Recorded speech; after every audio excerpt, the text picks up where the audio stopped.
चलिए हमारा second topic है। आज हमारे पास है linear programming with graphical method. आपने लीनियर प्रोग्रामिंग के क्वेश्चंस को सॉल्व करना है विद ग्राफिकल मेथड के थ्रू के, यानी कि ग्राफ बनाने के थ्रू हमने उसको सॉल्व करना है। अच्छा, यहाँ पे हम देखें, यहाँ पे हमारे पास सबसे पहले एक फंक्शन दिया हुआ है z is equal to 100x1 plus 40x2। ये एक फंक्शन है। इस फंक्शन को हम नाम देते हैं ऑब्जेक्टिव फंक्शन। इसको हम क्या कहते हैं? ऑब्जेक्टिव फंक्शन, जो हमारा असल ऑब्जेक्ट है जिसके थ्रू हमने वैल्यूज फाइंड आउट करनी होती है। सब्जेक्टिव फंक्शन क्या है? जिसमें हमने अमल करना है, जिसको हमने सोल्व आउट करना है। उसके अंदर हमारे पास इनइक्वालिटीज़ दी हुई हैं। 5x1 plus 2x2 less than and equal to 1000, ये इनइक्वालिटी है। फिर सेकेंडली है 3x1 plus 2x2 less than and equal to 900। फिर x1 plus 2x2 less than and equal to 500। ठीक है। उसके बाद हमारे पास जिनको हमने वेरीफाई करना होता है वो हमारे पास क्या है? x1 x2 greater than and equal to 0। अच्छा जी, इसके थ्रू हमने इनको वेरीफाई करना है। अब सबसे पहले हम क्या करते हैं, ये जो सब्जेक्टिव फंक्शन हमारा लिखा हुआ था इसको हम कन्वर्ट करते हैं, इनइक्वालिटी को ख़त्म करते हैं और इसको कन्वर्ट करते हैं किसके अंदर? इक्वालिटी के अंदर। तो इन सब को हमने इनइक्वालिटी का साइन ख़त्म किया, सबके साथ इक्वल का साइन लगा दिया यहाँ पे हमने। ठीक है। उसके बाद सिंपल फॉर्म में हमने इसको कन्वर्ट करना है। स्टैंडर्ड फॉर्म में लिख लिया हमने इसको, ये इनइक्वालिटी का साइन ख़त्म किया और उसकी जगह क्या किया है? इक्वल का साइन लगा दिया। अब हमारे पास जो है वो है सिंपल फॉर्म के अंदर हमने इसको कन्वर्ट करना है। सिंपल फॉर्म में क्या है? ये जो इक्वल के इस साइड पे वैल्यूज़ हैं 1000, 900, 500, हम इनको ख़त्म करके 1 के इक्वल करना चाह रहे हैं ताकि हमारा क्वेश्चन जो है वो सिंपल हो जाए। तो अगर इस 1000 को ख़त्म करना है तो मैं इसको क्या करूँगा? 1000 के साथ डिवाइड कर दूंगा। तो मैं इस पूरी इक्वेशन को ही 1000 के साथ डिवाइड कर दूंगा। ये देख, 5x1 divided by 1000 plus 2x2 divided by 1000 is equal to 1000 divided by 1000। इसको जब सॉल्व आउट करेंगे तो इसकी कटिंग करेंगे जब इनको, तो ये हमारे पास 5 इसके साथ कट हो जाएगा, तो ये हमारे पास आ जाएगा 200 नीचे। 2 को जब 1000 को 2 को जब डिवाइड करेंगे इस 1000 के साथ, तो ये हमारे पास आंसर आ जाएगा नीचे 500, ऊपर से 2 कैंसिल हो जाएगा और इज इक्वल टू 1000 के साथ कट होकर हमारे पास आ जाएगा 1। ये आ गई हमारे पास इक्वेशन नंबर 1। ठीक है। उसके बाद इक्वेशन नंबर 2 को हम सोल्व आउट करते हैं। 3x1 plus 2x2 is equal to 900। तो 900 इसको 1 करना है तो हम इसको क्या करेंगे? फिर 900 के साथ डिवाइड कर देंगे हर वैल्यू को। ठीक है। जब हर वैल्यू को 900 से डिवाइड करेंगे तो हमारे पास क्या आ जाएगा? 3x1 divided by 900, 2x2 divided by 900 is equal to 900 divided by 900। अब 3 इससे क्या कट हो जाएगा तो नीचे 300 आ जाएगा, 2 कट होगा तो 450 आ जाएगा और 900 से कटिंग हो जाएगी तो 1 आ जाएगा। ठीक है। इसको हम नाम दे देते हैं अपनी इक्वेशन नंबर 2 का। फिर हमने 3 वाली इक्वेशन को सोल्व आउट करना है। तो उसके लिए देखिए हमारे पास 500 आ रहा था, तो हम क्या करेंगे? सब को 500 से डिवाइड कर देंगे। जब सबको 500 से डिवाइड करेंगे तो हमारे पास वैल्यूज़ आ जाएंगी कुछ इस तरीके से। x1 divided by 500 plus 2x2 divided by 500 is equal to 500 divided by 500। और जब इसको डिवाइड करेंगे तो ये x1 over 500 plus x2 over 250 is equal to 1। अब ये हमारे पास 3 तरह की हमारी सिंपल फॉर्म के अंदर इक्वेशंस आ गई हैं। ठीक है। ये तीनों हमने इसलिए फाइंड आउट की हैं क्योंकि हमने इनको ग्राफ के ऊपर रिप्रेजेंट करना है। तो ग्राफ के ऊपर अगर हम देखें, यहाँ पर ये हमारे पास ग्राफ एक बना हुआ है। इस ग्राफ के अंदर वैल्यूज़ हमने लिखी हैं। एक साइड पे हमने लिखा है अपने x1 और दूसरी साइड पे हमने लिखा है x2, क्योंकि हमारे इनके अंदर वेरिएबल्स जो यूज़ हो रहे थे वो x1 और x2 यूज़ हो रहे थे। तो उन्हीं 2 वेरिएबल्स को हमने ले लिए यहाँ पे। उनके अंदर देखें तो हमारे पास अगर ये वैल्यूज़ को फाइंड आउट करके अगर हमने देखें तो ये देखें यहाँ पे हमारे पास जो वैल्यूज़ आई हैं, इन वैल्यूज़ के अंदर 200 है, जो आंसर्स के अंदर आई हैं वो 500 है, 200 है, 450, 300, 250, 500, इस तरह की वैल्यूज़ आई हैं। तो मैक्सिमम यानी कि 500 आई है, तो हम इनको 500 के हवाले से ये ग्राफ जो है वो ड्रा कर लेते हैं। तो यहाँ पे मैंने x1 वाली साइड पे 100, 200, 300, 400, 500 लिख दिया। इसी तरीके से x2 पे भी 100, 200, 300, 400, 500 लिख दिया यहाँ पे। ठीक है। अब मैंने सबसे पहली इक्वेशन पे आता हूँ मैं। यहाँ पे अगर यहाँ से हम देखें, इस इक्वेशन की बात करें यहाँ से। तो यहाँ पे x1 की वैल्यू देखें जी क्या आ रही है हमारे पास, x1 की वैल्यू यहाँ पे है जी 200। तो x1 वाली लाइन पे हम देखें, ये x1 की लाइन है, इसके अंदर 200 देखें कहाँ पे आ रहा है, इस पॉइंट पे, ठीक है। फिर x2 की वैल्यू देखिए जी यहाँ पे क्या है 500। तो हम यहाँ पे देखेंगे इस ग्राफ के अंदर x2 की वैल्यू क्या है 500, ये x2 की लाइन है सारी, ठीक है। तो इसके अंदर 500 कहाँ पे आ रहा है, ये 500 आ रहा है, ठीक है। अब इस 500 से इस वाली लाइन को हम मिला देंगे, ठीक है। एक पॉइंट हो गया हमारा।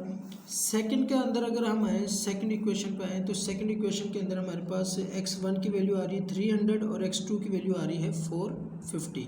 तो ये देखिए x1 की वैल्यू 300 इस ग्राफ के अंदर ये, और x2 की वैल्यू 450 ये यहाँ पे आएगी हमारे पास। तो इस वाली लाइन को भी मिला देंगे इसके साथ, ठीक है। फिर x3 के अगर थर्ड इक्वेशन की बात करें तो इसके अंदर 250 हमारे पास आ रहा है और x1 की वैल्यू 500। तो x1 की वैल्यू 500 यहाँ पे, x2 की वैल्यू 250 है तो वो 250 यहाँ पे आ जाएगा। तो इस वाली लाइन को भी हम क्या करेंगे, आप इसमें मिला लेंगे। अब हमने क्या करना है, इन लाइन्स के अंदर हमने ये देखना है कि हमारा कॉमन एरिया कौन सा है, जहाँ पे ये तीनों लाइन्स आपस में ओरिजिन के साथ मिल रही हैं। तो यहाँ से अगर देखें, ये वाली जो लाइन्स हैं ये आपस में ये एक ऐसा हिस्सा है जिसके अंदर ये तीनों लाइन्स भी आती हैं और ये हमारा ओरिजिन और x1 और x2 की वैल्यूज़ भी हमारे पास आती हैं। तो ये वाला हमारा जो हिस्सा है इसको हम कॉमन पॉइंट अपना कहते हैं, ठीक है। अच्छा, इनको हमने नाम दे देते हैं। यहाँ पे मैंने ए का नाम दे दिया, इस पॉइंट को बी का नाम दे दिया, इस पॉइंट को सी का और इस पॉइंट को डी का। जहाँ पे ये चारों लाइंस के कॉमन पॉइंट्स को जहाँ पे मिल रहे थे उनको मैंने पॉइंट्स का नाम दे दिया, ए बी सी डी। अब ए की वैल्यू अगर देखें यहाँ पे इस पॉइंट के ऊपर ए की वैल्यू अगर हम देखें तो यहाँ पे x1 की वैल्यू भी 0 होगी और x2 की वैल्यू भी क्या होगी, 0 होगी, ठीक है। उसके बाद अगर b की वैल्यू देखें यहाँ पे हम इस पॉइंट के ऊपर, तो ये x1 है b, ठीक है। तो यहाँ पे x1 की वैल्यू क्या आ रही है 300। ये देखिए b की वैल्यू x1 पे क्या आ जाएगी 300। अगर b की वैल्यू को y पे देखें तो y पे तो है ही नहीं इसकी कोई वैल्यू, तो इसलिए इसका मतलब x2 पे इसकी वैल्यू क्या होगी, फिर 0 होगी हमारे पास, ठीक है। इसी तरीके से डी पॉइंट को देखें, डी पॉइंट पे x2 की वैल्यू है लेकिन x1 की वैल्यू नहीं है। तो डी पॉइंट पे x2 की वैल्यू कितनी आ रही है हमारे पास, 250 आ रही है। तो x1 की वैल्यू नहीं है यहाँ पे, तो ये देखें यहाँ पे हम d की वैल्यू अगर देखें तो 0 x1 की जगह और 250 x2 की जगह, क्योंकि जो वैल्यूज जहाँ पे आ रही है हमने वही लिख दिया। अब रह गया ये वाला पॉइंट सी की वैल्यू हमने फाइंड आउट करनी है, क्योंकि सी ना तो x1 पे है ना ही x2 पे है। तो हम ये देखेंगे ये सी को कौन सी दो लाइन्स है जो मिल रही हैं। इस सी पॉइंट पे दो लाइन्स मिल रही हैं, एक ये वाली और एक ये वाली, ये दो लाइन्स हैं। अब ये दोनों लाइन्स कौन कौन सी हैं, ये लाइन 2 है और ये लाइन 3 है। तो लाइन 2 और लाइन 3 को हम यहाँ से देखेंगे, ये लाइन 2 है और ये लाइन 3 है। इन दोनों लाइन्स को हम यहाँ पे लिखेंगे सी की वैल्यू फाइंड आउट करने के लिए। तो हम क्या करेंगे, इन दोनों for see check the point of C which lines are met. तो L2 और L3 ये दो लाइन्स थी हमारे पास, ठीक है। इन दोनों लाइन्स के ऊपर ये सी की जो लाइन आ रही थी वो मिल रही थी। तो यहाँ पे हमारे पास लाइन 2 थी 3x1 + 2x2 = 900। ये मैंने यहाँ से ली हैं ये दोनों लाइन्स। और उसके बाद x1 + 2x2 = 500। तो ये देखिए इनको सब्ट्रैक्ट करें 2 में से 3 को, तो ये प्लस का 2x था, ये माइनस का 2x2 है, तो ये कैंसिल हो जाएंगे, ये हमारे पास 0 बच जाएगा। यहाँ पे 3 में से 1 माइनस कर देंगे तो 2x1 = 900 में से 500 माइनस करेंगे तो 400 आ जाएगा। ये 2 मल्टीप्लाई हो रहा है, इधर आके डिवाइड हो जाएगा हमारे पास, ठीक है। तो यह डिवाइड करेंगे तो x1 की वैल्यू हमारे पास आ जाएगी यहाँ पे 200। फिर इस x1 की वैल्यू को पुट कर दें यहाँ से किसी भी इक्वेशन के अंदर। तो x1 = 200 इन इक्वेशन 3 के अंदर उसको पुट किया हमने इक्वेशन 3 के अंदर। तो 200 आ जाएगा इस x1 की जगह, प्लस 2x2 + 500। ये प्लस का 200 है, इसको इधर लाएंगे तो माइनस हो जाएगा 200। 500 में से 200 माइनस करेंगे तो हमारे पास आ जाएगा 300। ये 2 मल्टीप्लाई हो रहा है, इसको जब इधर लाएंगे डिवाइड करेंगे तो ये आंसर आ जाएगा 150। तो x2 का आंसर हमारे पास आ जाएगा 150। तो इसका मतलब हमारे पास जो c की वैल्यू आई है वो x1 की वैल्यू क्या आई है 200 और x2 की वैल्यू क्या आई है 150। ये देखिए ये x1 की वैल्यू हमारे पास आई थी यहाँ पे 200 और x2 की वैल्यू क्या आई है 150। तो ये अब हमारे पास c की वैल्यूज़ भी आ चुकी हैं। तो नेक्स्ट हम इसको कर अच्छा, अब हमारा जो ऑब्जेक्टिव फंक्शन था वो क्या था, z is equal to 100x1 plus 40x2। अब हमारे पास सारी x1 और x2 की वैल्यूज़ हम यहाँ पे 1 बाय 1 पुट करेंगे इसके अंदर और वैल्यूज़ फाइंड करेंगे फॉर मिनिमाइजेशन एंड मैक्सिमाइजेशन। तो हमने ये चेक करना है कि हमारा ये मिनिमाइजेशन है या मैक्सिमाइजेशन है आंसर, ठीक है। तो ये देखिए जी, ये हम यहाँ पे करते हैं आगे इसको। ये अब हमारे पास वो ऑब्जेक्टिव फंक्शन जो था हमारा वो क्या था, z is equal to 100x1 plus 40x2। तो हमारे पास सबसे पहले अब हम इसको z a के लिए फाइंड आउट करते हैं। z a के लिए हमारे पास वैल्यूज़ क्या आई थी, a के लिए हमारे पास ये देखिए a की वैल्यूज़ हमारे पास थी 0 0। तो हम यहाँ पे दोनों जगह पे 100x1 की जगह भी 0 पुट किया प्लस 40x2 की जगह भी 0 पुट किया, तो ये हमारे पास आंसर आ गया 0। तो z a का आंसर क्या आया हमारे पास 0।